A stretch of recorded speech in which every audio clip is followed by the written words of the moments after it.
This episode is brought to you by Peak Tea. That's Pique. I have had so much tea in my life. I've been to China. I've lived in China and Japan. I've done tea tours. I drink a lot of tea.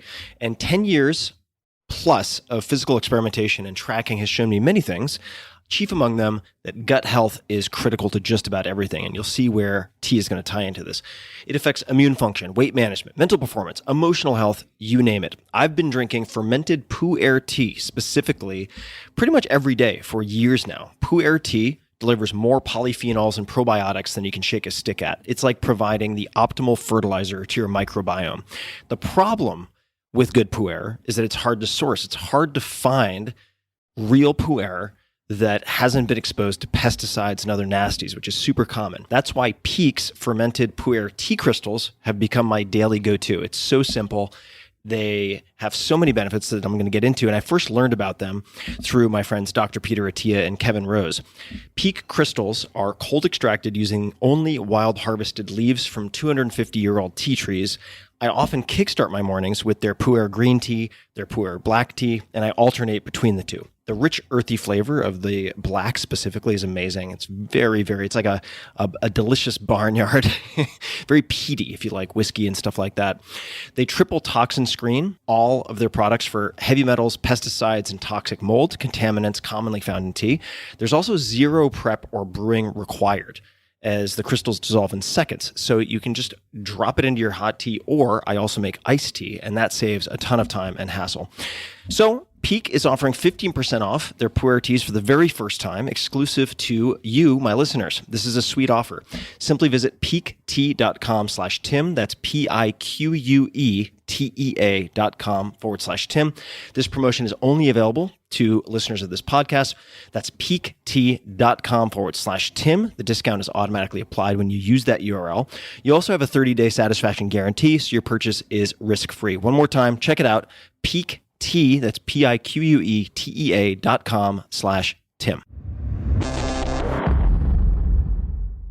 This episode is brought to you by Athletic Greens. I get asked all the time what I would take if I could only take one supplement. The answer is invariably Athletic Greens. I view it as all-in-one nutritional insurance. I recommended it, in fact, in the 4-Hour Body. This is more than 10 years ago, and I did not get paid to do so. With approximately 75 vitamins, minerals, and whole food sourced ingredients, you'd be very hard-pressed to find a more nutrient-dense and comprehensive formula on the market. It has multivitamins, multi-mineral greens complex, probiotics and prebiotics for gut health, an immunity formula, digestive enzymes, adaptogens, and much more. I usually take it once or twice a day just to make sure I've covered my bases if I missed anything I'm not aware of. Of course, I focus on nutrient-dense meals to begin with. That's the basis.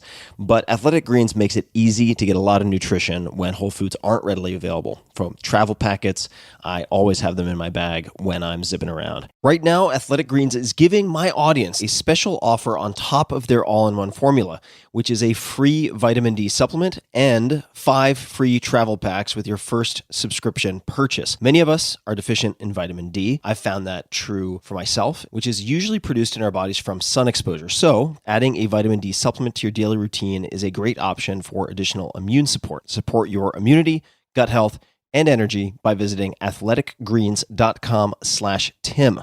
You'll receive up to a year's supply of vitamin D and 5 free travel packs with your subscription. Again, that's athleticgreens.com/Tim. Optimal minerals. At this altitude, I can run flat out for a half mile before my hands start shaking. Can I ask you a personal question? Now would seem an appropriate time. What if I did the opposite? I'm a cybernetic organism, living tissue over metal endoskeleton.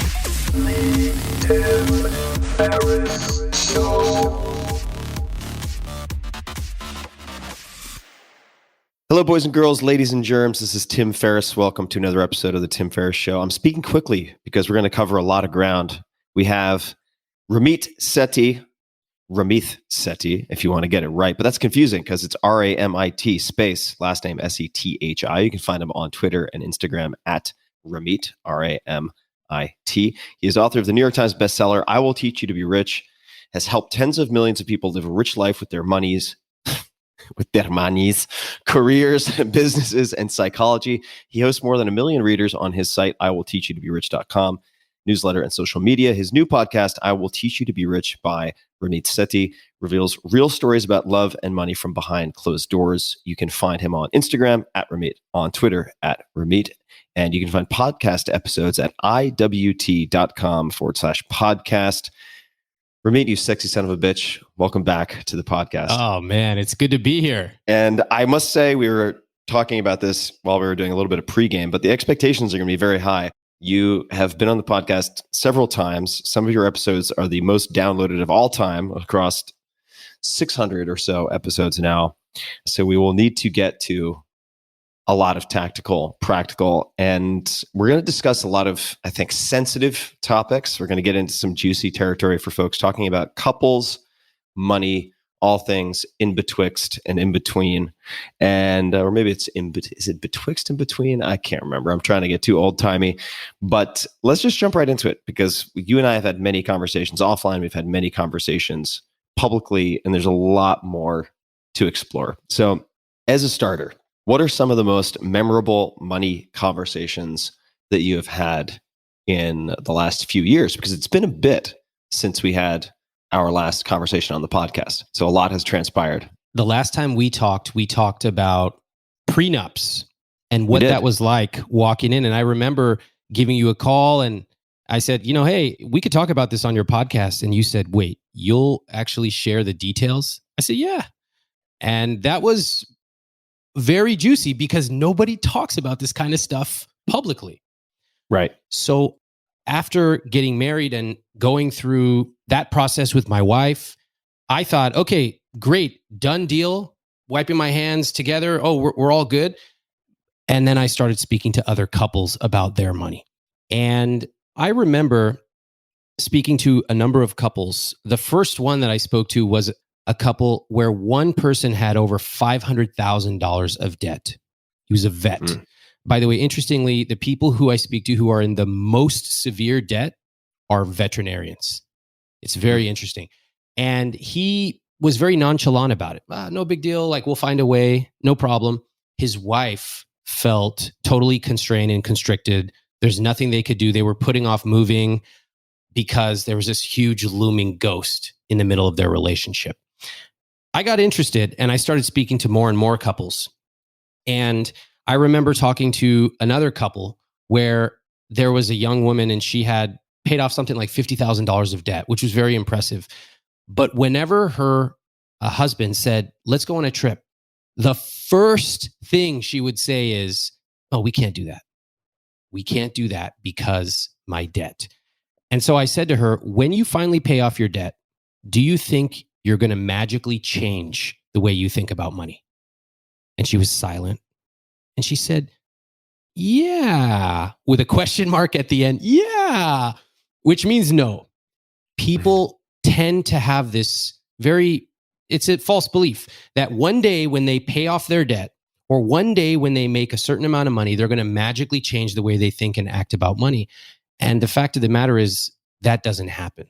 And so that is why I got interested in speaking to couples, and they let me in to their conversations, their private conversations about love and money. Can I just share a quick personal side note? And I'm not drunk. I'm not over-caffeinated, people, if you're wondering why I'm such a loose cannon already today. But I thought you would appreciate this because we've had a lot of conversations like this. I'm in a house right now with brand new washer and dryer. But a few weeks ago, I was agonizing over whether or not to get a washer dryer because I'd been doing wash and fold and paying by the load to get clothing washed and folded. It was pretty inconvenient. And I was talking to someone about it, and I was spending a lot of time considering whether I should continue using wash and fold or getting a washer dryer. And I mentioned the cost of the washer dryer and so on and so forth. And I said, for that, I could do this number of wash and fold sessions, and that I expect would take X number of weeks or months. And really, I'm only here for a certain period of time. And at the end, they were like, Tim, I think you can just spring for the washer dryer. But the amount of time that I spent like running this calculus and weighing the pros and cons was a great illustration of terrible investment of resources and time. It's deep in you. And I think, when you think back to 4 Hour Work Week and some of the analyses you did, you can tell you love the spreadsheet and you love comparing certain things. It's in you. And for, I think a lot of sort of tech oriented guys in particular, it's in them. And we all have something that it's not painful to us to sit there and compare things. We'll do it forever. I'll give you an example from one of the people I spoke to. This one really blew my mind. So he goes, Ramit, I love to get a good deal. I said, okay. I can already tell where this is going, by the way, and it's not good. But I said, okay. He said, whenever I order groceries online, I hate the idea of overpaying. I said, really? He said, so I open up 2 tabs. I have Whole Foods on one side and I have whatever competitor on the other. Ramit, you're not going to believe it. Sometimes they charge $15 for organic groceries, but over here I can get it for $7. I said, wow. By the way, what's your net worth? Tim, you want to guess?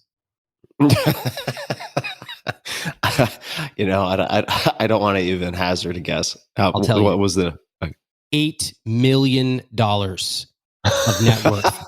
Now, it's very easy for us to laugh. And even he laughed as I just sat there silently staring at him. But what is revealed there is that it's not a certain number that's going to change the way we feel about money. And if you're listening to this right now, maybe you have a partner, maybe you've had a couple arguments about money, or you just don't see eye to eye on certain things. The easiest way that we rationalize it is to say, well, if we just get that promotion or if we just save this much, then everything will be perfect. But my friend who I spoke to, who has an $8 million net worth, listening to him, it's not about the dollar value. It's not. And nothing will change that feeling unless he personally works on it along with his partner. All right. I want to plant a seed. We're going to come back to specific questions. I want to ask you what the prying bar looks like, what tools you use when talking to couples that you've found illuminating and helpful, questions that people then who are listening might use. Before we get to that, my question is, and we don't have to spend a ton of time on it, but why did it take you so goddamn long to start a podcast?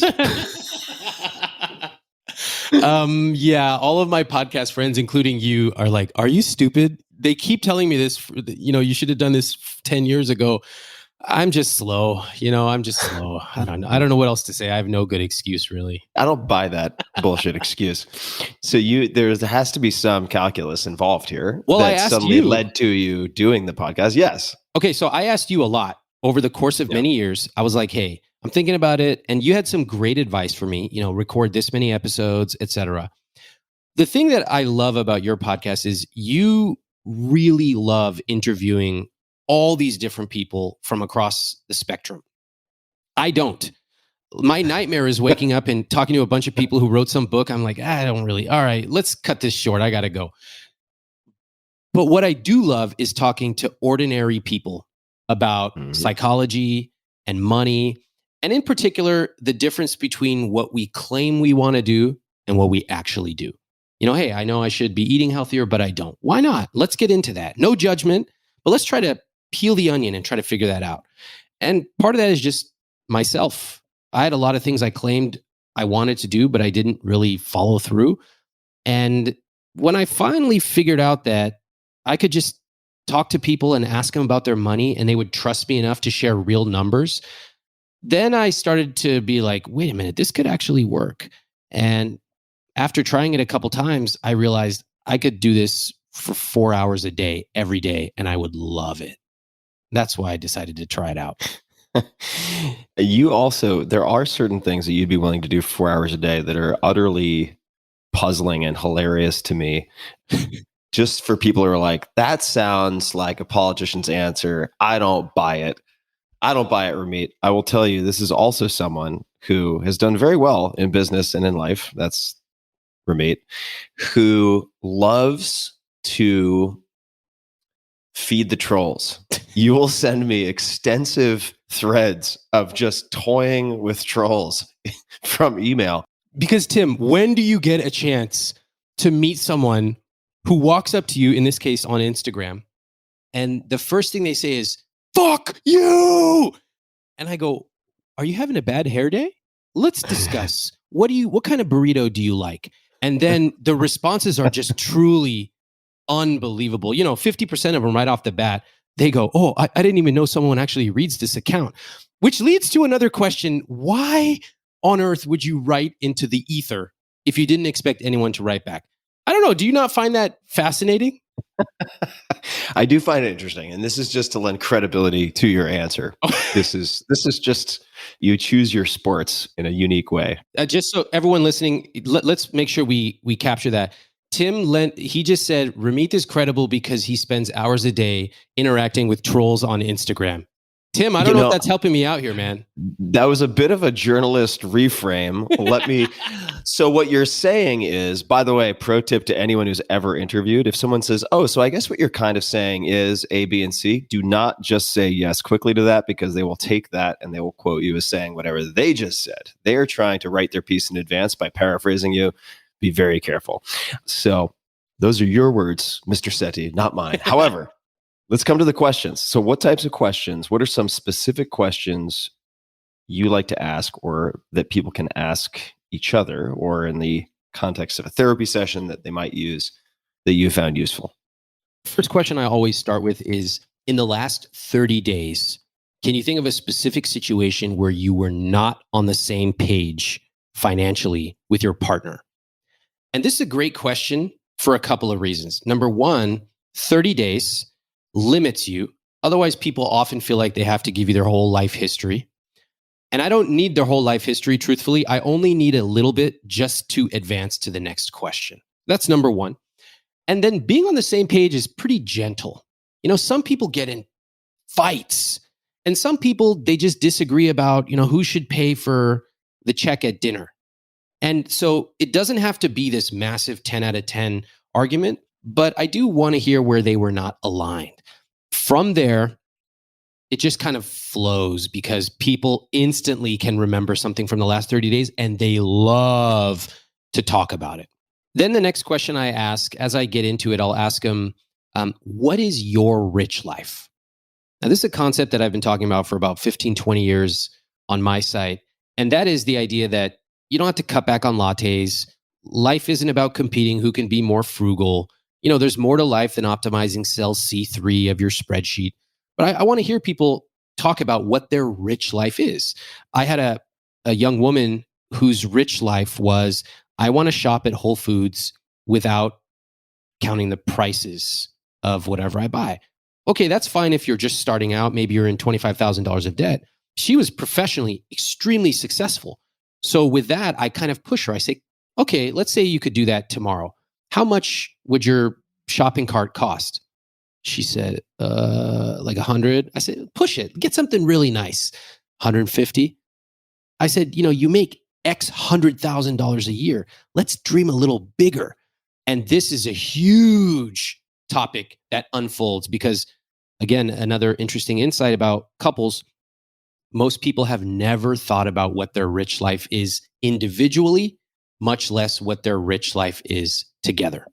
So question about this woman. So if she's making hundreds of thousands of dollars per year, in fact, maybe I'm missing something obvious, but she could very easily afford to spend $150 at Whole Foods. So did she just feel as though she could not, or she wouldn't allow herself to do that? Or did she feel like she needed tens of millions of dollars in order to, without guilt, spend $150 at Whole Foods? How did that conversation unfold? People's feelings about how they are doing financially are highly uncorrelated with their actual financial status. I spoke to a couple on the Lower East Side in Manhattan, and they were living in a one-bedroom, and they were saving a lot of money. Their income was $330,000 a year. And I said to them, how do y'all feel you're doing? And they said, we don't know. We have no idea. Are we doing well? Are we doing horrible? We don't know. And that's one of the problems, which is no one talks about money. You have no idea how to benchmark yourself, particularly if you live in a city like Manhattan, where spending is different than living in Chicago, for example. And so they had no idea. And when you take a couple look at some basic metrics, what's your savings rate? What's your expenses? What is your housing costs? And I said to them, you guys are doing really well. You should give yourself a pat on the back. And they go, okay, yeah. So anyway, we got this question about our accounts. I said, hold on a second. Let's celebrate for just a second. You've done really well. And I think there's a lack of celebration with couples because there's just so much uncertainty around it. I would imagine there's a lot of positional economics also in a place like Manhattan, where it's like if you have three friends who are doing or appear to be doing substantially better than you are, then you will evaluate yourself very differently than if you are in your peer group doing the best, even if in absolute dollar amounts you are making less in the latter instance, right? I have to imagine that's also a big part of it. So if you live in a place that is highly competitive with many successful people like Manhattan, your reference point is going to make celebrating in some respects more difficult. I think that's true. And I think that Americans love to compare themselves to their neighbors. I love it. Well, Americans love to do a few things that are completely irrational. They love to think that if they do certain things, it will make them happy. And then they do the exact thing that will make them unhappy. We love it. And we can go into all this, but think about the typical couple living in some suburban city. Think about the conversations that are happening about money regarding their neighbors. Well, how did Leah and John go on vacation for the third time this year? Maybe we should be going on vacation for a third time this year. It doesn't have to be living in Manhattan. You can be living anywhere. What's going on there? The answer is that money is opaque. Money is unclear because you might have a different savings goal than I do. And also there's a lot of secret sources of where money comes from. Oftentimes you'll find that parents are funding certain things. Oftentimes you'll find that people are in debt. Oftentimes you'll find someone's actually just really wealthy and they make a lot more money than you think they make. Or they're really in debt and they have the picture of financial health, but they're funding it by sort of lighting their credit on fire. Yeah, that's also possible. Yeah, so let's come back to rich life. So when you ask someone about their rich life, what their rich life looks like. Yeah. So you gave us an example of the disconnect between someone's objective financial status and then the Whole Foods shopping. What would be your answer? How would you personally answer that? Just so we can have an idea of models of what a more fleshed out answer might look like. I would say that I want to travel for 6 to 8 weeks, 6 weeks consecutively at the end of the year. When I fly, I want to fly in this exact airline seat. And when I travel, I want to stay at these 3 different hotels. And I want to bring one or more family members with me when I travel. And cost is not the first, second, or third issue when I take these trips. So that's an example. Another example would be I don't want to start working until 10 a.m. every day. That could be an example. And just so everybody knows, I finally boiled these down into what I call Ramit's money rules. So it's almost like a personal value statement. I'll give you a couple of them. Some of them are kind of boring and some of them are super permissive. And before I start, I just want to remind everybody, these are my rules, not yours. They should sound kind of crazy if you're listening to them. So one of them is, always have 1 year of emergency fund cash. Okay, fine. You could make it 6 months or a year, whatever. But here's another one.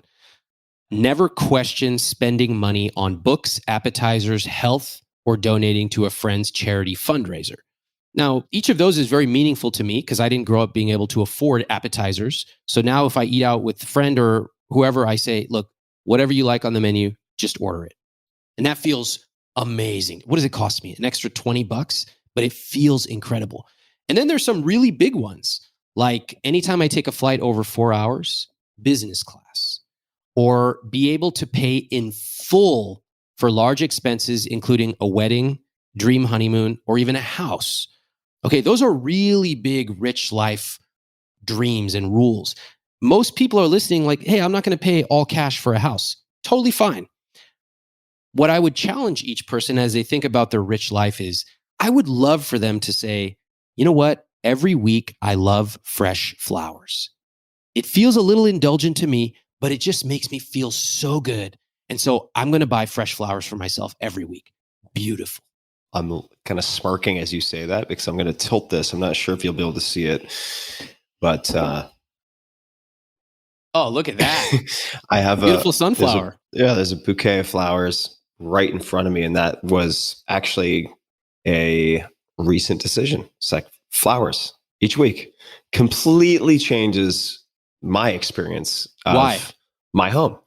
Just having a symbol of life and vibrancy, also of change, and having something to care for if you're changing the water, it really just fundamentally changes my experience of space and aesthetics in the home. And it's such a simple thing. So that's why I'm smiling. I love it. You know what? Every time I ask people their rich life and I probe, their first answers are never what we ultimately settle on. But as we start talking about it, and we spend a lot of time really probing and pushing, why that? Well, what if you dreamed a little bigger? And they also smile the whole time because no one has ever asked them, what is your rich life? And really asked them why. Never. So usually if it's something like a handbag, right? Something tangible, most people start off by saying like this, well, I know, I mean, I guess I'd like a purse. It doesn't have to be like the fanciest purse, but I'd like this handbag, and like maybe once every decade, it could be like a nice one. And I go, what if it was every year? And what if it was the most beautiful version of it? And their eyes light up because no one has ever talked to them about the thing that deep down they love, what I call their money dial. Instead, it's kind of seen as frivolous, particularly things like handbags, which I don't agree with. I think you could buy a beautiful handbag for the craftsmanship, for the functionality, or just because you want it. And their partners are watching this. For those people who can't see Ramit right now, he's winking at me. So I know what to get you for Christmas. Thank you very much. Please continue. And, I'm hoping as I'm asking these questions that their partner is seeing and can model this, because you'll usually find that when one partner is nervous because they think that it's frivolous, that there's a reason for that their partner has said something multiple times in the past, like, well, why do you don't need a handbag like that. You don't need that kind of car. And yeah, you don't need it. But we're here talking about your rich life to start. We're going to get to the spreadsheet stuff. We're going to get to your spending plan. But let's just start off with your vision of what a rich life is. That is exciting. If we rewind just back to the blueprint here, not so much a blueprint, but your series of questions. Within the last 30 days, where have you not been on the same page? Yep. Right, financially. What does your rich life look like? What are some of the questions that follow or could follow after that? Usually when I find that one person is an overspender and they admit it themselves, I ask them, have you ever said no? And what I mean by that is, have you ever said no to your family who's asking you for money? Or have you ever said no to your partner when they ask for XYZ? Have you ever said no? And almost always they say, no, I've never done that. So you realize at that very moment that there's a deeper issue than just money. It's being a people pleaser. It's not being able to set effective boundaries, things like that. We get into that. I also ask people, how big of an issue is this on a scale of 1 to 10? And this is a really interesting response I get. In this case, what is this? Is it the thing within that they the last disagree 30 days? Yeah. Yeah. Okay, got it. And almost always they will say, it's like a 5 out of 10. It's not that bad. Now, remember, they've gotten on a podcast with me where they're sharing real numbers. They're sharing fights and challenges they've had for years. And they're going, oh, it's a 5 out of 10. So I know that there's something going on here. I say, okay, 5 out of 10. What do you think happens if, you both disagree about how much to spend at brunch on Saturdays? What do you think happens when you have kids? And then when you decide to move to a different city, and when you have 25 years of this going on, what happens? And they go, oh, yeah, that's like a 9 out of 10. I go, yeah. And what do you think happens at 9 out of 10? And they realize that when people say we got divorced because of money, it was not fighting over $7 at Target, but it started there and it calcified over 25 years. That could be the title of your next book. It could be $7 at Target. Small disagreements and how they lead to big divorces. Oh, you are the best at titles, Tim. I'll take my customary 15%. It's very reasonable because we're friends. And any other questions that they'd like to cover? No, that's where we start. That gives me a lay of the land. And I can kind of walk you through an exercise that I do with them, maybe helpful if you think. Let's do it. Yeah, All right. Great. So this is one that I actually started with my wife. And we were talking about our rich life. And it's hard when you start talking about your rich life because you don't even know where to start. Many of us have spent our entire lives being told what we can't do with our money.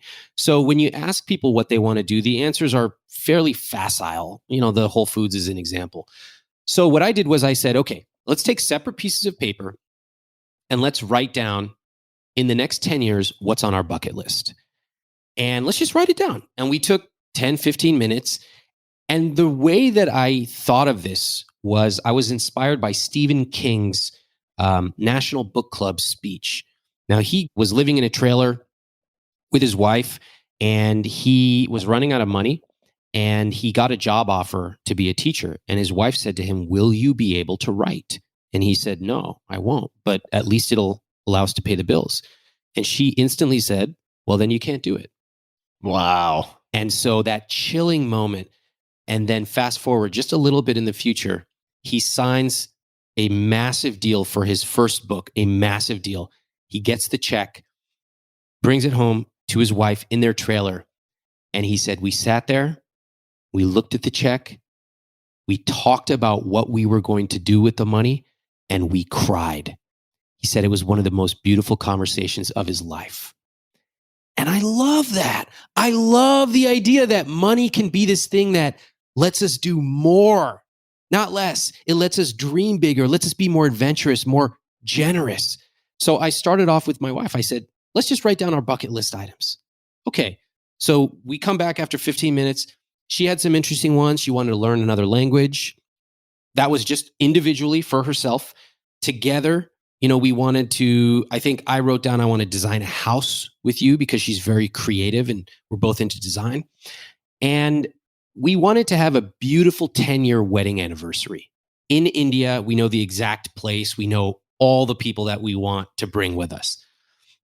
Great. We're talking about this. We're loving it. We're having a blast. And I said, let's pick a couple of these and let's put a dollar value to them. So we picked the 10-year wedding anniversary. Okay. And I said, okay, pick a number. There's no way to know the right number, but just pick a number, what you think it'll cost. So she kind of takes a second, I take a second, and the numbers that we picked were hilariously different. My number was something like 5 to 10 times bigger than the number my wife picked. And she looked uncomfortable, like visibly uncomfortable. Yeah, I was going to ask you if there's an asymmetry of wealth. I would imagine the person who has fewer resources may be very nervous about actually speaking honestly or adding big items or offering big numbers. Well, you're totally right. Most people are afraid of dreaming about their rich life at all because they feel that once they write it down or tell someone, if they don't achieve it, then they're a failure. But in my opinion, that's just going through life playing defense. And I'd rather play offense. So what I said to my wife is like, look, neither of us know what this is actually going to cost. We just made these numbers up. But if we're going to choose a number, let's go with the bigger one. Why? Because we have a lot of time. We have 8+ years to save and invest for this. 2, I think we can do it. I know what we can accomplish together. We could do it. And 3, wouldn't it be magical to be able to take all of our friends and family, the people who can't afford it, just go to the airport and the ticket will be there for you? Wouldn't that be amazing? And so really coming back to that vision instead of, well, it's actually going to be 7% return and I don't know if, blah, blah, blah. No, this is a vision exercise. So she begrudgingly said, okay. And I will say that 1 year later, my wife has done an amazing job working on her money psychology. And we kind of revisited this. And she said, oh yeah, now I know without a doubt we can hit that number easily. And that's when you're really aligned with your partner, where the two of you are rowing in the same direction. It's not one person saying, come on, but it's both of us saying, oh yeah, we could do this. So may I ask you a very personal, possibly uncomfortable question, and then you can tell me. Okay. So we can also cut this out if we end up not using it. But so you said we can hit the number. Was there a discussion with some of these items of how each party sort of contributes to that big goal? Even though you're not getting into immediately the nitty gritty, I understand it's a vision exercise, but since you're using the example, I figured I might as well ask, because I bet this is something that is going to be an inevitable topic that people have to navigate. Okay. Right. I'm glad you asked, and I'll definitely share how we did it. So I think that the reason that we came up with these joint goals, like a 10-year wedding anniversary, is that we both want to contribute to it. We want to contribute proportionally based on income, but we both want to contribute to it. The thing about my wife wants to learn a certain language, I'm not contributing to that. She makes What language? Just out of curiosity. Spanish. Yeah, she's taking a class. She's doing a great job. And she decided to get her own tutor, and that's her thing, and she's covering that on her own, and I'm thrilled. I have my own stuff that I pay for. Again, we have our joint accounts and our separate accounts. But I will say that the reason that I wanted to have this exercise is that when we meet once a month to talk about our finances, we have something to look forward to. We have an exact number that we are saving and investing together for. And we look at it, it's almost like one of those progress bars. Okay, we're 4% of the way there. Oh my gosh, we're now 8% of the way there. And we can see that this goal, which was so big originally, we're actually just chipping away at it day by day. That's magic. Just a quick thanks to one of our sponsors, and we'll be right back to the show. This episode is brought to you by Wealthfront. Did you know if you missed 10 of the best performing days after the 2008 crisis, you would have missed out on 50% of your returns? Don't miss out on the best days in the market. Stay invested in a long-term automated investment portfolio. Wealthfront pioneered the automated investing movement, sometimes referred to as robo-advising, and they currently oversee $20 billion of assets for their clients. Wealthfront can help you diversify your portfolio, minimize fees, and lower your taxes. It takes about 3 minutes to sign up, and then Wealthfront will build you a globally diversified portfolio of ETFs based on your risk appetite and manage it for you at an incredibly low cost. Wealthfront software constantly monitors your portfolio day in and day out, so you don't have to. They look for opportunities to rebalance and tax loss harvest to lower the amount of taxes you pay on your investment gains. Their newest service is called Autopilot, and it can monitor any checking account for excess cash to move into savings or an investment account. They've really thought of a ton. They've checked a lot of boxes. Smart investing should not feel like a roller coaster ride. Let the professionals do the work for you. Go to wealthfront.com/Tim and open a Wealthfront investment account today, and you'll get your first $5,000 managed for free for life. That's wealthfront.com/Tim. Wealthfront will automate your investments for the long term, and you can get started today at wealthfront.com/Tim. So the once monthly meeting to discuss finances, I want to hear more about this. Yeah. What's the format? So you and I talked on our last podcast about checking in, and you had some great suggestions for some questions, and we've used those and adapted those for our own relationship. It's one thing to do a relationship check-in. I also think another really valuable check-in is a financial check-in. And so the way that we do it is we have a spreadsheet that we've built. It's custom for us based on what's important to us. So we have our expenses that are in there. In the course of a 30-minute call, we will look over our expenses. And the call, by the way, is with a third party who kind of walks us through some of the numbers. The expenses take 5 minutes because really most of our expenses are planned for. Okay, I'll give you an example. Except for your handbags. Except for the handbags. That's right. Well, those are going to be an incoming gift from Tim Ferriss soon enough. Tim, I'll send you my private labeled handbag line. I can't believe you've told the world. That's right. So here's the thing I think about expenses. I think most people, they spend all their time looking at expenses, and it's really depressing. Yeah. This is the wrong place to spend a lot of time. what we did instead was we said, okay, our groceries are basically the same every single month. Our whatever rent is basically the same every single month. There's a couple of areas that are variable. So we actually sat down at the end of the year and we planned out how many trips do we want to take? How much is each of those trips? And we kind of got pretty granular about it. We also know that some surprise expenses come up with things like gifts. So we planned it out appropriately ahead of time. This is how many people we're going to give gifts to. This is the amount we're going to gift. Charity, same thing. And so those are baked in. So on a given month, yeah, we might be a little bit over on food. We might be a little bit under on gas, but it's basically within parameters. After 5 minutes of that, we spend way more time looking at our rich life goals. So we have about 5 rich life goals that are actively being saved for. That would be like the 10-year wedding anniversary. And so each quarter, each month or quarter, we have money going into those goals. And then we have a backlog. You can never have too many rich life goals because at some point we're going to hit one of those goals. What's next? Guess what? We got our backlog ready to go. And so that backlog could be hiring somebody to do XYZ for us. It could be taking this special trip, buying a new car, this type of specific car and model. It's all there. What would be your true but most embarrassing backlog rich life goal to share on this podcast right now? Oh my God. This is horrifying. Let me think. Okay, so once I sat down and I asked my friends, I was like, what is the next level for you? The rich life next level. And so one of them was like, I want a jet. And one of them was like, I want to take a trip to Tahiti or something like that. And mine was, I never want to have to pack a suitcase again in my life. And they were like, are you stupid? That's like $50. But okay, I'll tell you what it is. Now, the suitcase part, I don't want to have to carry luggage when I travel.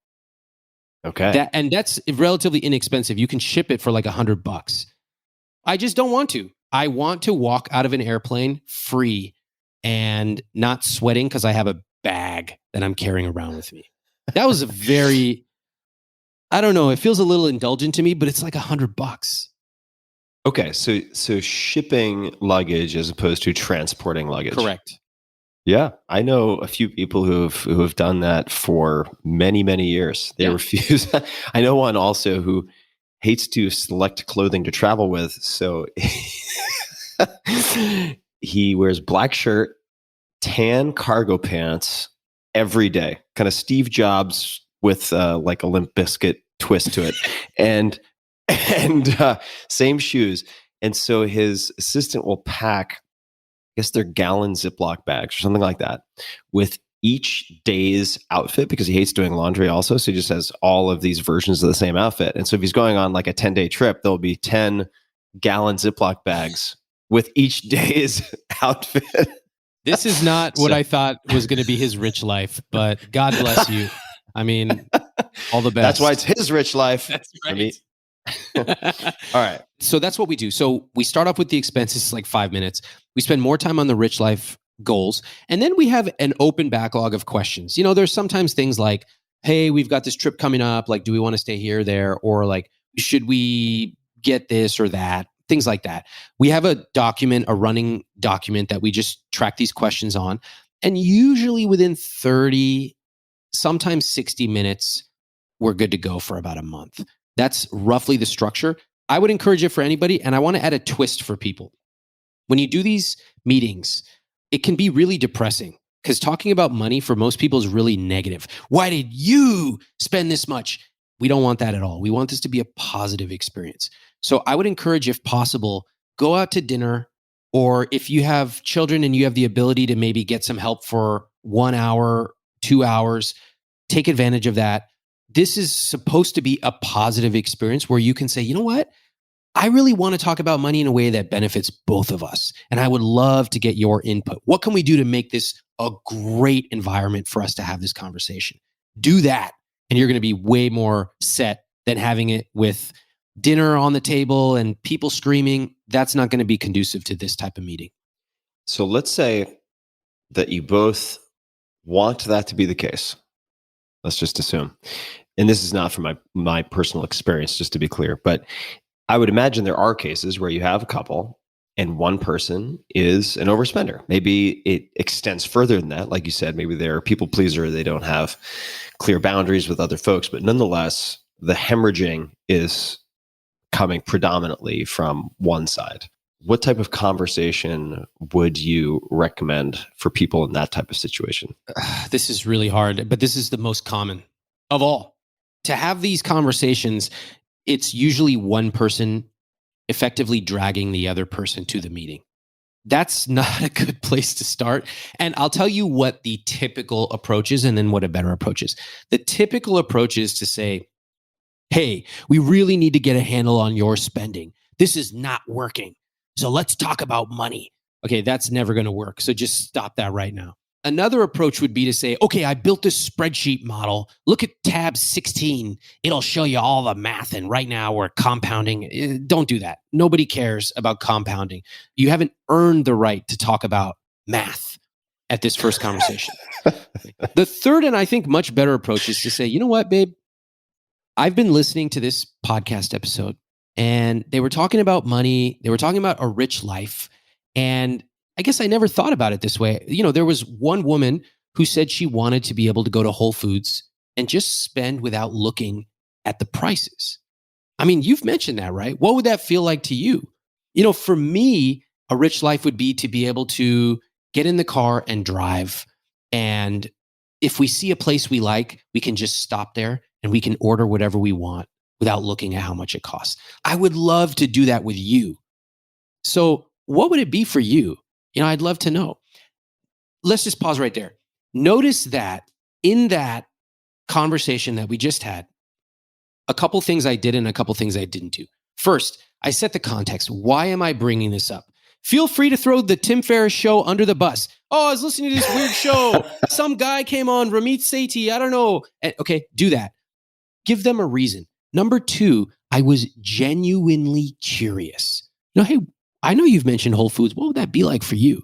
I find in couples that have trouble, they have rarely asked the other partner a question, a single question in months, if not years. Okay, so that's number two. Notice what I didn't do. I did not talk about... You mean questions about money or just questions? Anything. When I talked to them, one of the young women in my episodes, she revealed that she had an alcoholic father and she and her family had had to walk around on eggshells because of him. She said, if we're really getting real, that's how I was raised. And you know what happened? Her husband started talking over her. Well, yeah, you know, that's why I really wanted to have the courage to be an entrepreneur. I said, man, are you listening right now? Did you know about that? He goes, no. I go, would you like to maybe ask her any type of question about this bombshell she just dropped, which, by the way, reveals everything about the trouble they were having? And he struggled to ask the question. His question to her was, how do I help you achieve my goals? God. I was like, wow. Okay, we're going to start at ground. And so tough case. Very tough. Dr. Sethi. But you know what? I think sometimes people in relationships, they do want it to be successful, but they need a little modeling. They need to see what it looks like to actually ask a single curiosity-based question. And so we worked through it. And eventually he said, this is the question he asked, which I was so happy about. He said, what do you mean? That's all it was. It was as simple as that. What do you mean? I said, we've been talking for an hour and a half. That was the first time you've asked a single question of your wife. And I loved it. So this curiosity thing is another thing that happens. And as you kind of get into these conversations with people, you realize, boy, we have these patterns that we've been repeating for months, oftentimes years. And if we need a third party to help us, or if we can just switch locations, let's go to a nice dinner and talk about it, listen to this podcast, suddenly you can kind of turn the leaf and start that process of building a new relationship with money. Okay, so couldn't agree more. I've had to train myself to be better at this. If at some point, though, you need to get to the ER to triage and stop the financial hemorrhaging, you can go like directly through the worst neighborhood yelling and screaming to the ER. You can also take a detour through like the amusement park and make the entry a little easier, but eventually you get to the ER. And the fact remains that one person is spending a lot more than the other. When they get to that crux, or at the point that that is to be the topic of conversation, how have you seen people do that successfully in the past?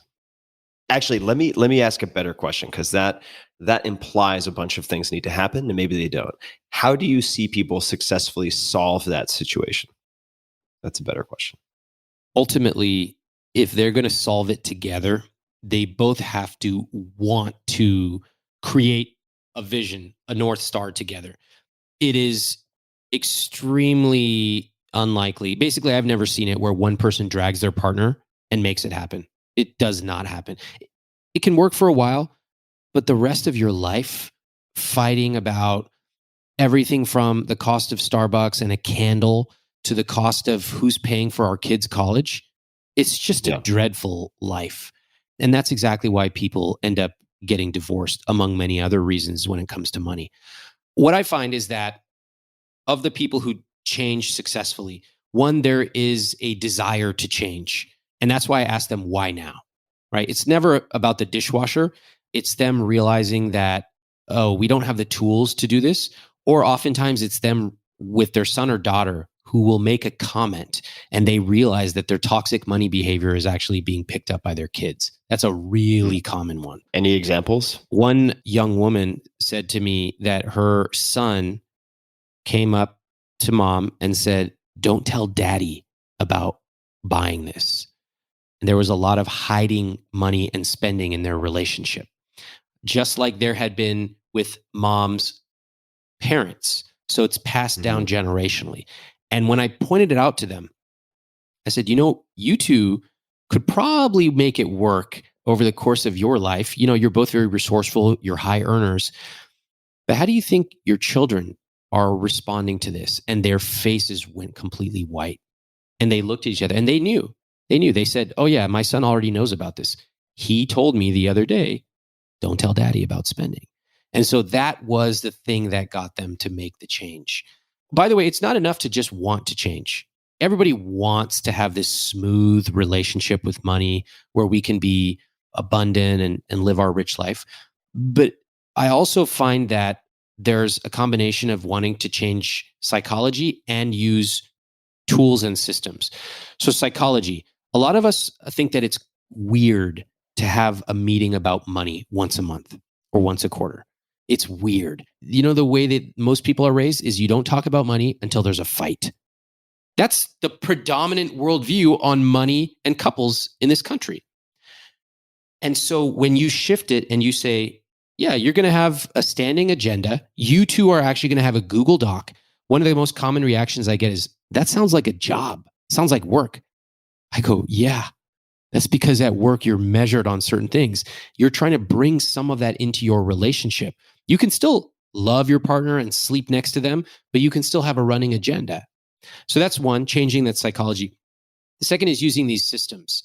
Usually when I find that I'm speaking to these couples who have some type of big major money problem, they are not aligned on basic financial principles and they're not using basic systems. Things like they don't understand compounding. So one of them goes, well, let's just spend our money because we don't know how long we're going to be here for, or we'll never make enough.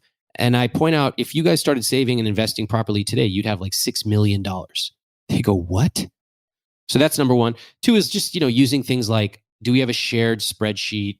Things like that. I had another couple that was extremely financially sophisticated. They were in the realm of being CPAs. And I asked them, how much money do you think you make? What's your net worth? And the answer between the two of them was off by millions of dollars. Remember, these are highly sophisticated people. So I said, why is that? The answer is that they are so sophisticated. They had all these exceptions. Well, this one is here, but this is liquid and this is not. I said, guys, you got to go back to first grade, create a 1-page Google Doc, basically write on it with crayon. This is how much we have. This is how much we owe. This is how much, we've invested.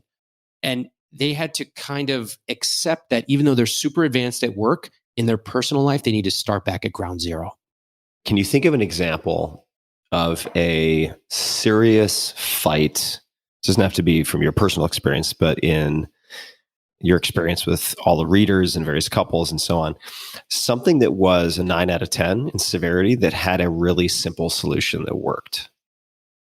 Yes. Does that make sense? Yeah. Like something that had been intractable, right? This couple had been smashing their head against a brick wall, or against, they'd been smashing each other's heads together and at an impasse. And then lo and behold, there was a simple solution. There's a couple who lives on the Upper East Side of New York. All right. The complaint was he has been starting a business. I need him to contribute $100 a month to the household for food, things like that. They have 2 children. And he said, look, I'm putting everything I've got into this business. So she was very upset because she's like, look, we're going in the red every month. Now, I asked him a couple questions. I said, how much does your apartment cost? The rent was $3,800 a month. What they were making was $70,000 per year.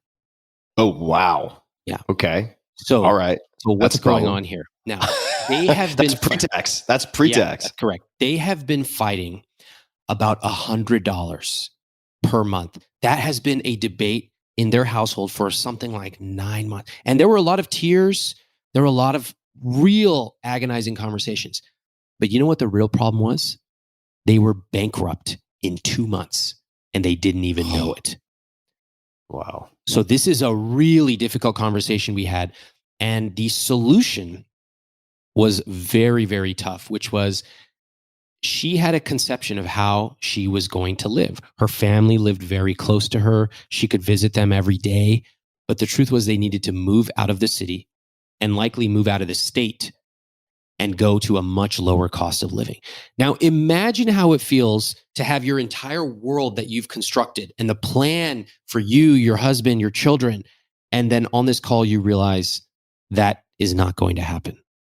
It's devastating. It's very tough. And so, they put me in a position of trust to be able to talk to them.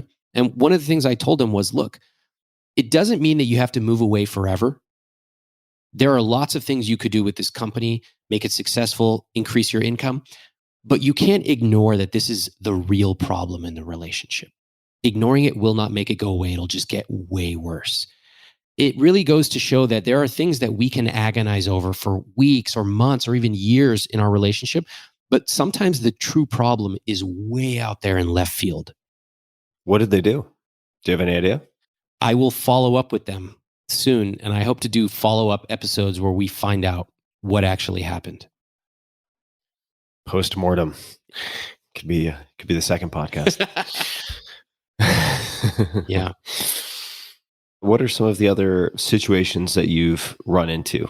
And actually, I'd be curious, after our last conversation related to prenups, although we covered many topics, not just prenups, was there any feedback or subsequent learnings from people who heard it or people who read your writing that you found interesting, puzzling, thought-provoking, or otherwise? Well, the first and most important reaction that I got was people recognizing that prenups are not just some rich asshole trying to screw their partner.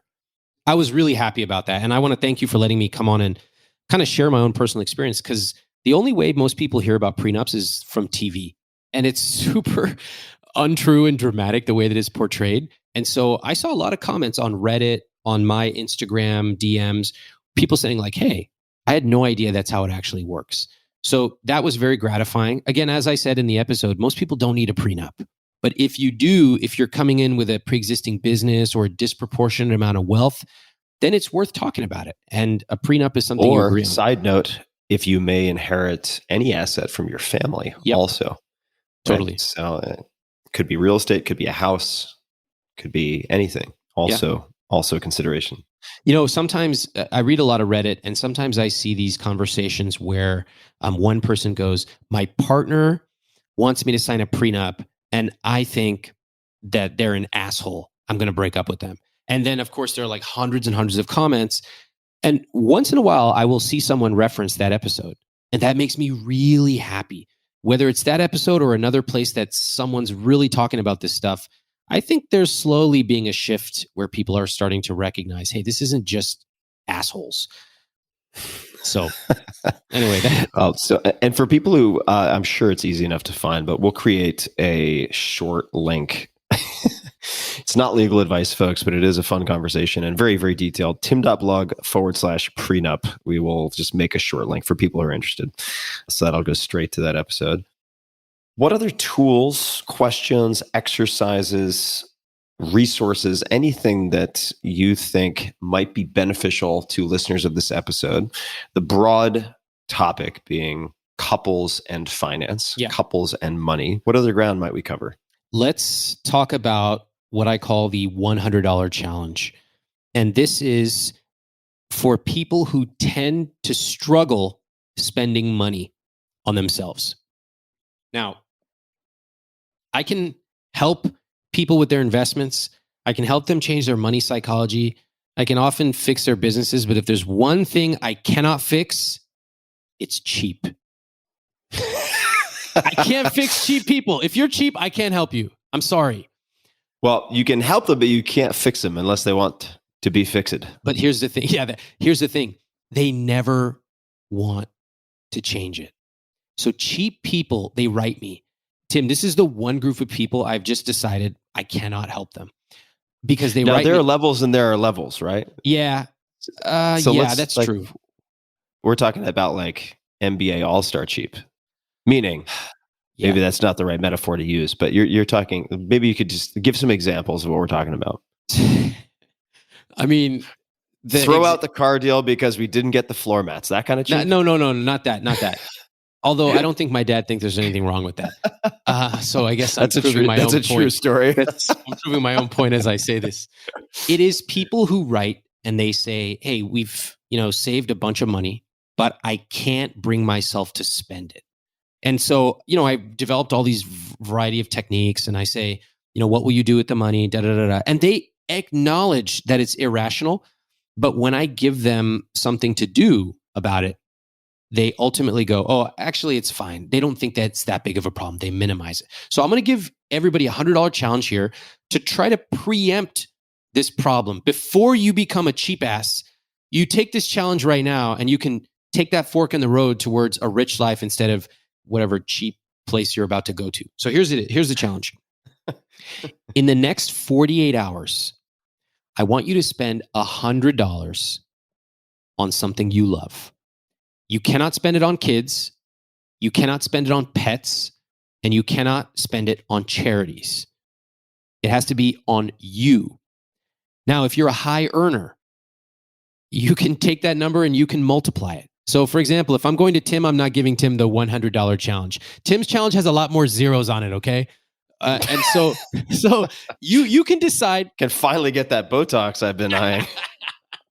You can decide what the amount is, but the point is it should be meaningful. It should make you think and it should make you go, ooh, wow, what am I going to spend that on? And this is just one little way, one method to start shifting your life towards spending on the things that are important to you. A lot of people, they're 30, 40, 50. They go, I don't actually know what I want to spend on. And I find that to be a tragedy. I think it's a tragedy to live a smaller life than you have to. So here they are with hundreds of thousands, even millions of dollars in the bank, and almost as part of their identity. Well, I'm fine. I just eat at Taco Bell. Listen, I ate at Taco Bell a long time myself. It's great, okay? But what else can you do with your money and really dream into something bigger, more meaningful? It could be luxurious. It could be adventurous. Whatever the case may be, that's what I want for you doing this $100 challenge. If that were posed to you, and I'm sure people have asked you this, what would or what have been some of your answers? Ooh, good question. Besides the luggage concierge, aka FedEx. Yeah, great question. So my number would be bigger than $100. I would probably do $1,000 to $5,000. And in that price range, what I would do is there's a few things that I have done. So one is I would take a last minute trip wherever just to see a friend. I'm going to get on a plane and go wherever they live in the world and just hang with them. It could be as short as 2 days. It could be 5-10 days. That's very abundant for me. 2 is I love clothes. So I would go and buy the most beautiful coat or sweater that I've had my eye on. Boom. I always have a list of things that I'm like, I'll get that next. And 3, I love convenience. So it would be, for example, hiring a travel agent and saying, okay, this is the type of trip I want. Give me the entire itinerary laid out. That's what I would do. What about you? I was going to say I came across an amazing cashmere onesie that I think would look amazing on you. So Wait. I need to tell you something about this because, okay, years ago, do you remember that site Guilt? Guilt.com? I do. Okay, yes. GILT. Guilt group. Yep. Exactly. So at one point I signed up and I mentioned it in my email list and I became one of their top referrers overnight. And so basically I had like unlimited money on Guilt for years. Okay. So at one point they were selling meat, high-end meat. So I just order meat and just like send it to my sisters. I'm like, hey, keep your eye out in the mail today. Just crazy stuff. And so one day I said, what I really need from Guilt Group is a cashmere blanket. That's what I need. Okay. So I go on there and it was there and I ordered it. Okay, Tim, this blanket comes. All right. Of course, it's beautifully wrapped. And I open it up and it's the size of slightly larger than a facial washcloth. And I go, no, this cannot be because it was folded into itself, it was very, very premium. And I go, this cannot be, I must be missing one of the unwrapping things. So I keep turning it and pulling at stuff, nothing. I go back and look at the size is correct. And I was like, what in the hell is this stupid thing? Okay. It turns out it was a cashmere swaddle blanket for a newborn. Yes, these exist. I was like, this is crazy. Who the hell would buy this? So I don't have that cashmere blanket, Tim. I returned it. But somebody out there actually bought it. Well, that's why I thought the cashmere onesie would be, with the crotch snap release, would be perfect for you. So TBD. I don't want to give too much TMI on the podcast. This is family programming after all. What would mine be? I mean, this might be cheating, but I kind of know in the sense that I have something like this, which is something I've already committed to, although it remains to be seen whether the travel is going to work. But to have an incredibly gifted musician and teacher come spend a week with me to do intensive hand drumming training, at least twice a day. No kidding. And it's not cheap, but it's not collecting Ferraris. Mm-hmm. It's something that I know even 5 years ago, I probably would have hesitated to do for whatever reason, perhaps putting it in the frivolous category. Well, I think, let's be honest, right? You said I need a cashmere blanket. You don't need a cashmere blanket. You want a cashmere blanket. Correct. Right? And nothing wrong with that. Great. No, there's nothing wrong with it. But I think for me, I would have criticized myself for the expense and the travel and everything else involved, because I think in part just didn't grow up with a lot of resources. Certainly enough. We had shelter and warm clothes and everything else, but that'd be one example. Okay. So many things I love about that. First of all, the fact that you have a clear vision of it. I love that. The second, that it's meaningful to you. That makes no sense to me, but I love that it makes perfect sense to you. I love that. That the more dialed in your rich life becomes, the more incomprehensible it should become to everybody else. So that was beautiful. And then the other thing I love is that it really kind of becomes part of your identity. You and I have talked a lot offline about growing up, and the way that we grew up was totally different than Silicon Valley and all this kind of stuff that we've become a little bit more exposed to. And you take that with you.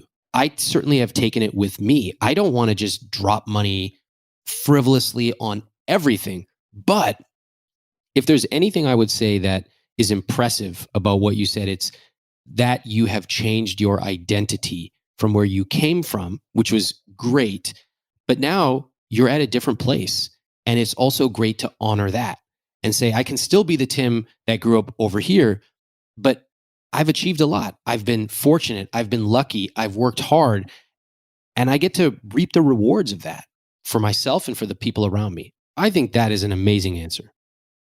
Thanks, man. It's also one that I've tested. So this would be the second time that I've done it. And I think it's worth noting probably that this isn't the 90% of your net worth challenge. This is the $100 challenge or the fill in the blank challenge, which is enough to make you perhaps a little uncomfortable if you're used to being frugal, but it's not enough to do any real damage. So you can actually test. And so I tested it. There are other things I've tested that have not been replicated. But in this case, like for instance, like there are some really fancy meals I've gone to where I'm like, no, I'm never going to go back to that place. I don't need to do that twice. I don't think it was worth it. In this case, I decided it was worth it. It helped me further develop a skill, which then persisted after the fact. The teacher himself is amazing, and he's just fun to spend time with.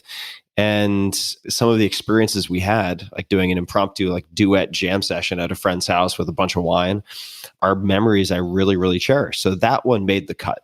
Love it. And therefore, here we go again, round 2. Yeah, this is what I want everybody listening to be able to do is just like Tim, he tried out a fancy restaurant. Hey, tried it once. It didn't break the bank. Cool. I did it. I don't need to go back there again. On the other hand, I tried this thing. Boom. Great.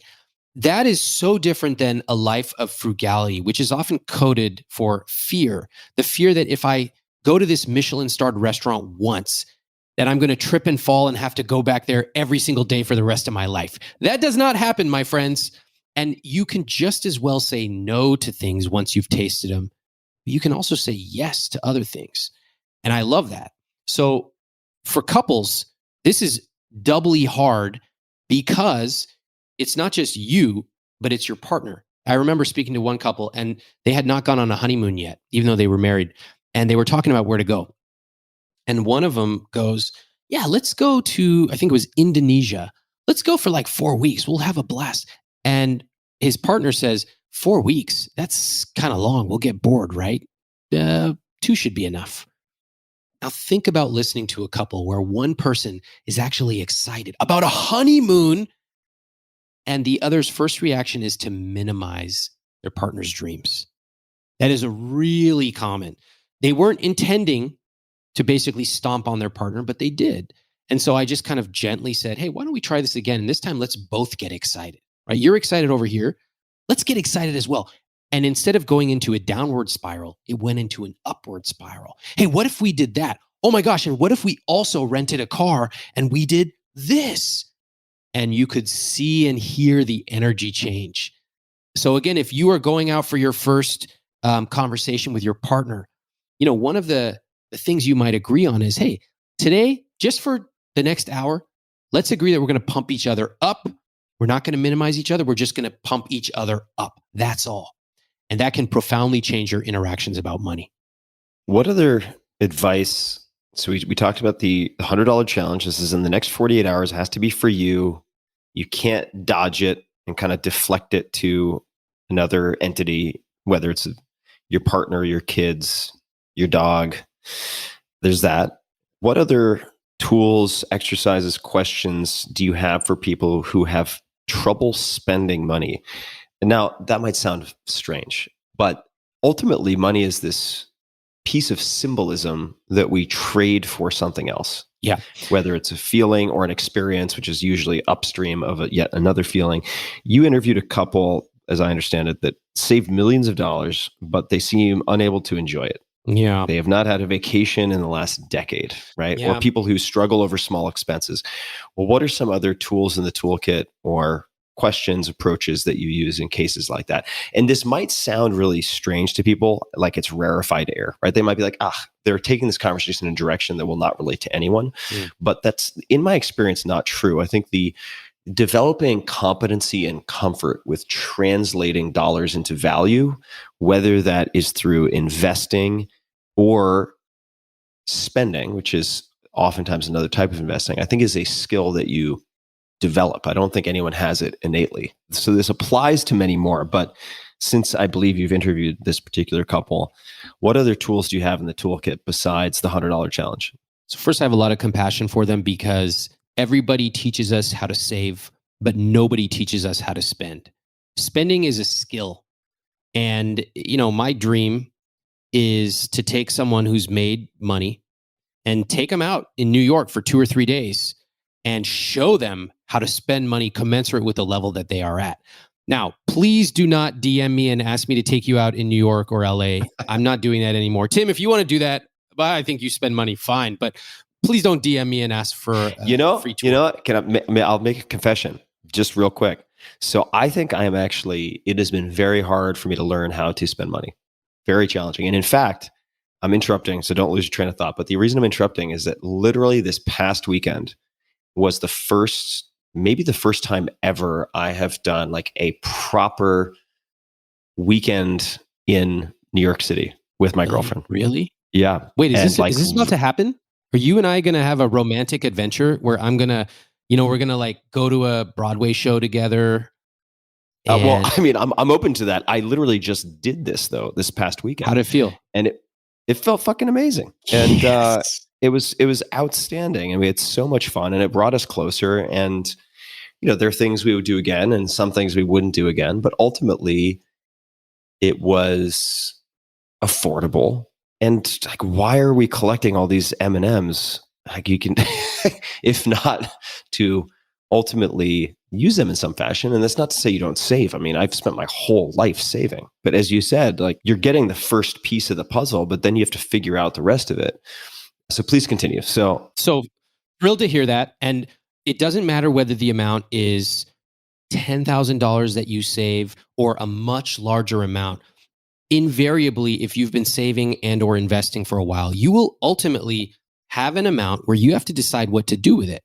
And most of us spend our entire lives focusing on just the saving part. But I think probably every single one of us has a parent or a relative or somebody older than us who does not know how to enjoy their money. And they still drive around town to save money on gas. And you say, look, you've got enough. What are you going to do with it? And then ultimately, they will say something like, well, I guess I'll just give it to my kids. Your kids don't want the money. They want you to have a good life. They want you to spend it on the things you love. And so that's why I'm so passionate about this. So a couple of things that in fairness, some of the kids want the money. But a lot of kids also want their parents to have a great life. Okay, fair. I did not make an allowance for those people. They're like counting the clock. Oh, that's sad. So, I have found that you cannot tell people who struggle with spending money, hey guys, you really need to spend more money. It goes in one ear and out the other. It's not even a factor in their life. That's why I spend so much time saying, what's your rich life? It's very much like the same. You can't tell someone who loves chocolate cake, cut out the chocolate cake. Instead, we say, hey, let's add a little bit more delicious chicken. Let's add some really good asparagus. Yeah, you still want the chocolate cake, cool, but it's probably going to just naturally become a little bit less of a part on the plate. When I talk about their rich life, when I understand the texture, the color, I don't want them to say travel.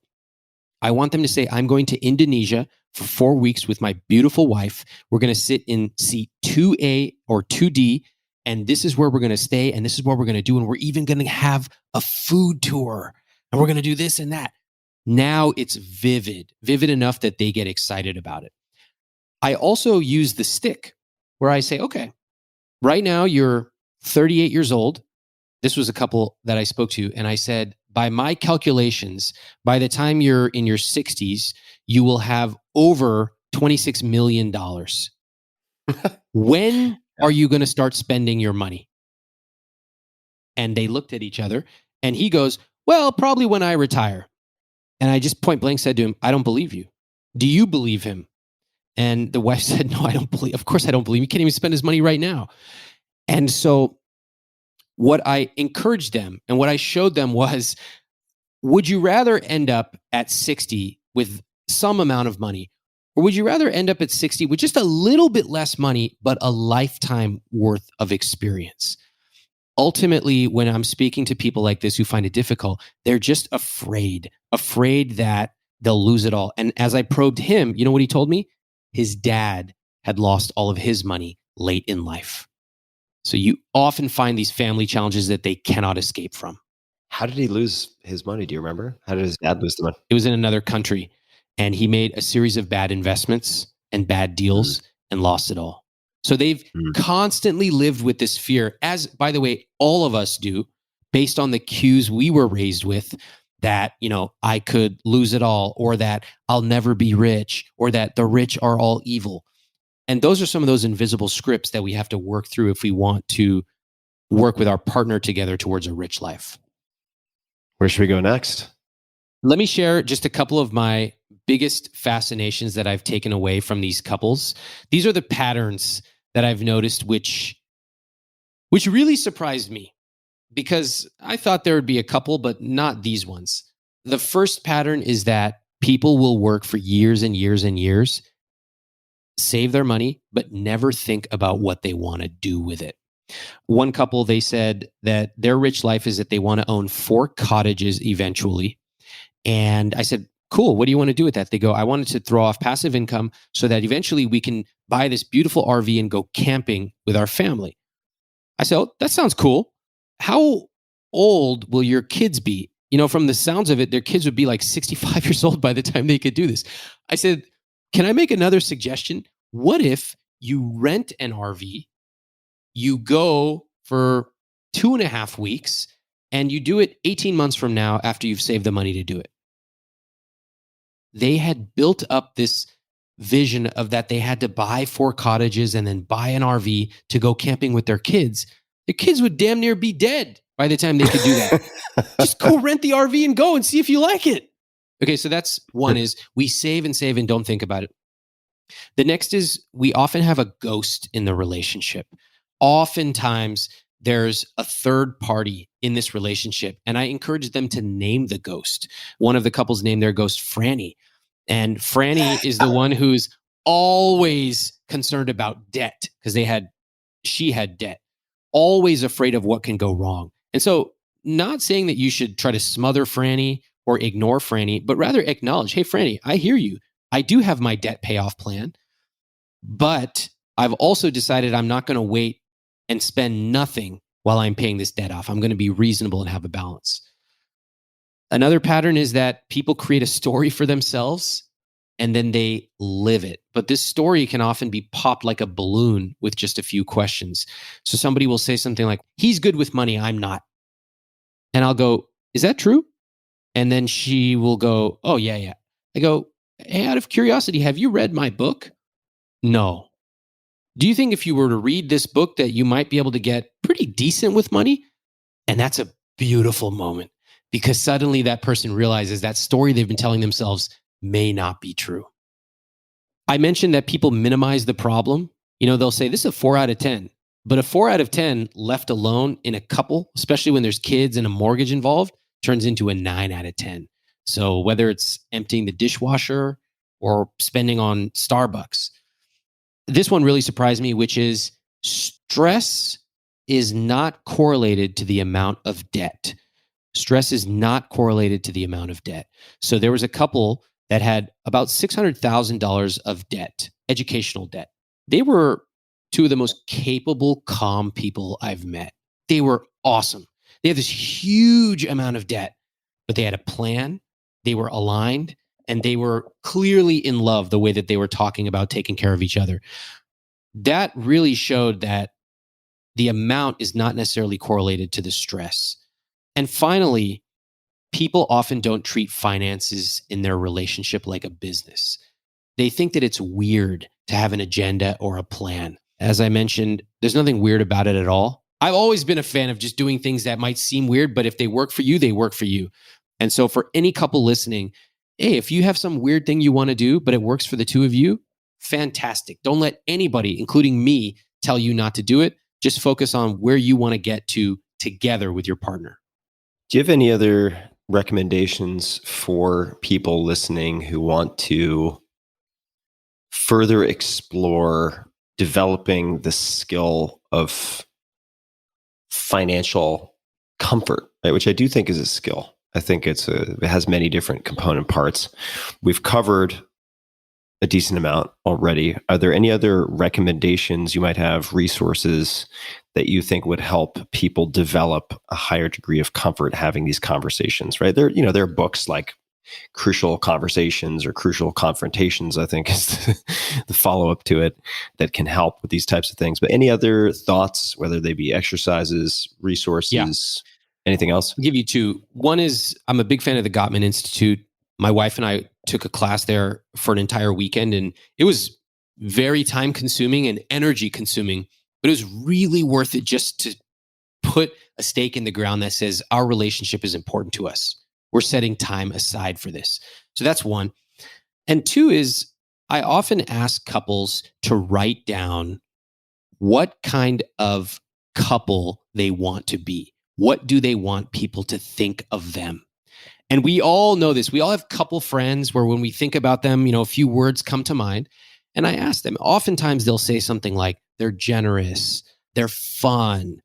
And then after they've written down this typically very glowing document of what they want to be known as, I ask them, how do you reconcile that with the conversation we've been having about spending money at Target or the pizza place?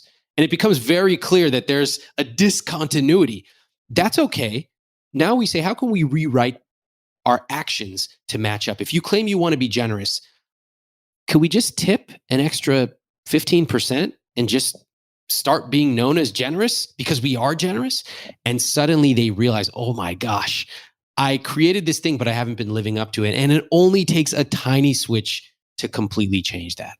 Yeah, the tipping example is a great one, right? It's like, look, if the bill, I'm just making this up, like even if the bill is small, if you just make the commitment to like always tip $5, it's incredible how far that'll go. I know. Right? Like if you buy like a coffee and you tip $5, like you just made someone's day. And it really can change how you think about the positive power of money. Bingo. It's such a small thing. I'm so glad we talk about that. My wife and I added that to our line item of expenses, the same as gifts, charity. We added tipping, and we added a number that was big enough that we have to go out of our way to tip larger. Like it actually is pulling us towards tipping more, not just reflecting what we normally tip. And the same as you, we recognize that a $20 tip to somebody else is incredibly meaningful, incredibly. And we would rather just work harder and earn more and be able to easily do that. And so, when we talk about being generous and charitable and adventurous, this is what money can do for you and can do for the people around you. Just as a quick personal note, and I've mentioned this before, which usually I hate when people say that on any podcast because I'm like, well, I don't want to be the Johnny come lately getting this for the 20th time, but it just goes to show the power of the experience.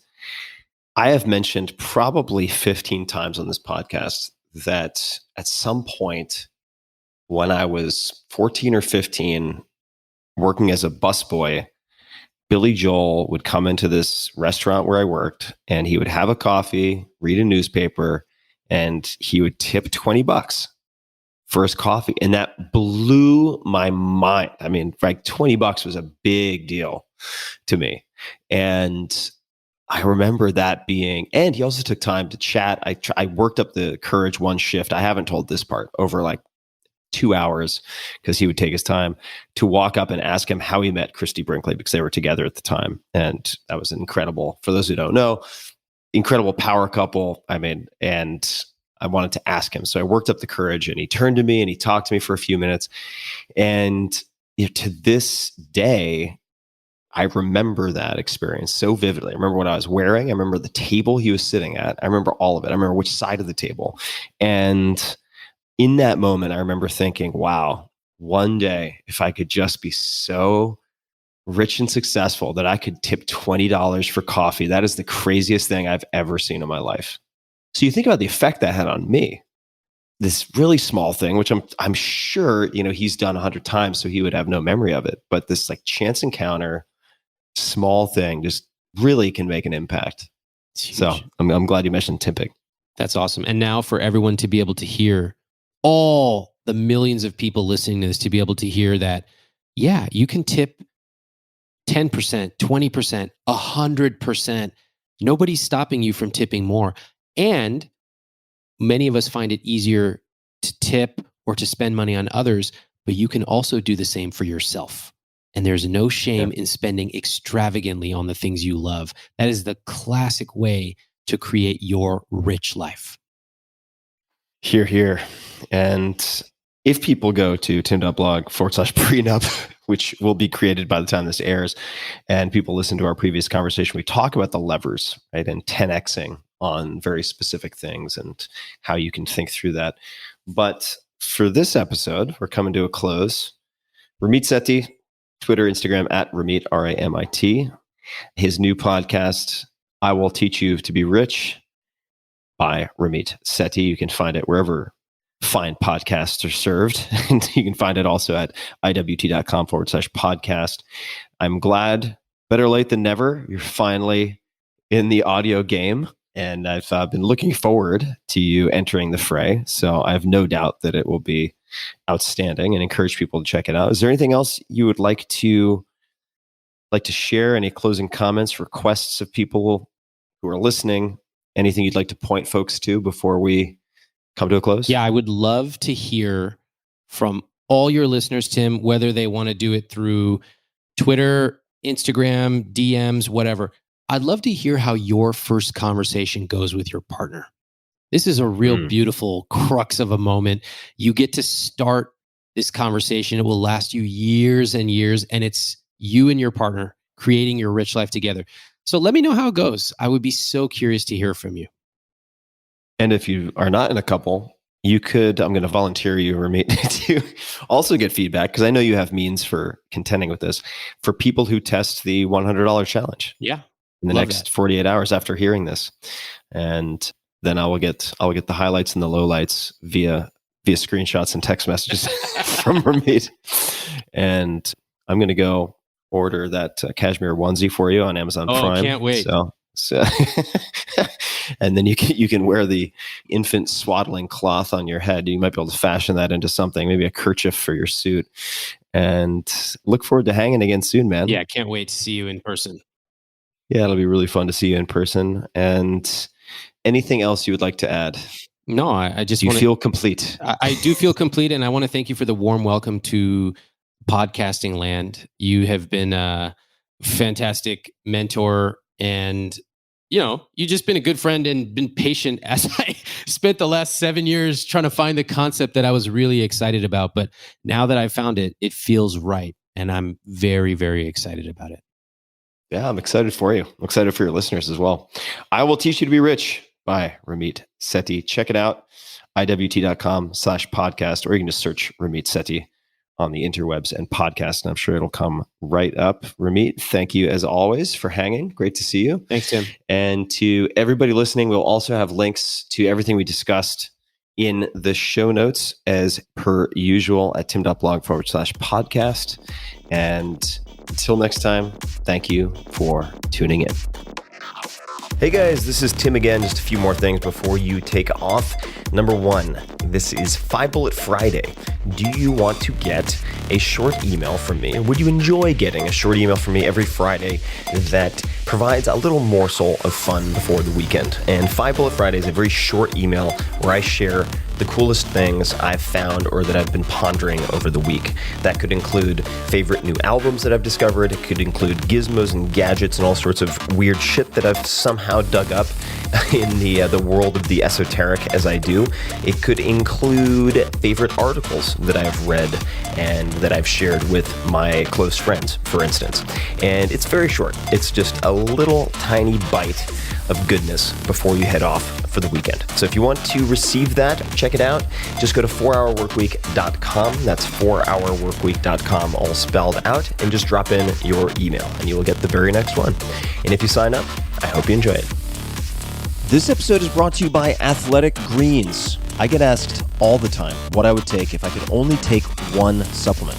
The answer is invariably Athletic Greens. I view it as all-in-one nutritional insurance. I recommended it, in fact, in the 4-Hour Body. This is more than 10 years ago, and I did not get paid to do so.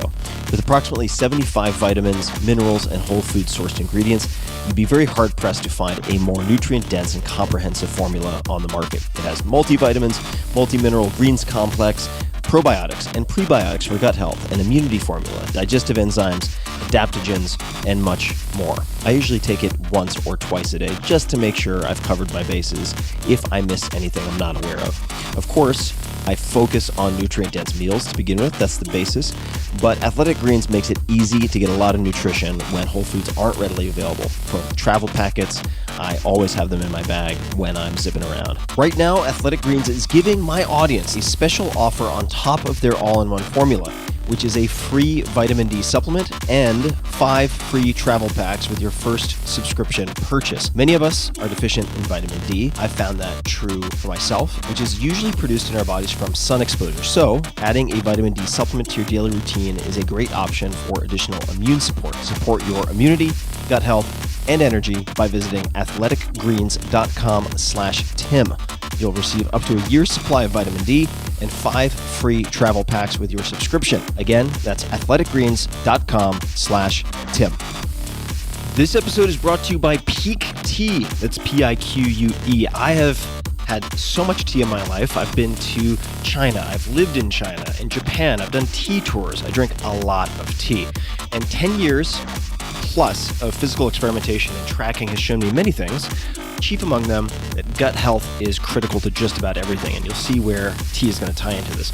It affects immune function, weight management, mental performance, emotional health, you name it. I've been drinking fermented pu'er tea, specifically, pretty much every day for years now. Pu'er tea delivers more polyphenols and probiotics than you can shake a stick at. It's like providing the optimal fertilizer to your microbiome. The problem with good pu'er is that it's hard to source. It's hard to find real pu'er that hasn't been exposed to pesticides and other nasties, which is super common. That's why Peak's fermented pu'er tea crystals have become my daily go-to. It's so simple. They have so many benefits that I'm going to get into, and I first learned about them through my friends Dr. Peter Attia and Kevin Rose. Peak crystals are cold extracted using only wild harvested leaves from 250-year-old tea trees. I often kickstart my mornings with their pu'er green tea, their pu'er black tea, and I alternate between the two. The rich, earthy flavor of the black specifically is amazing. It's it's like a delicious barnyard.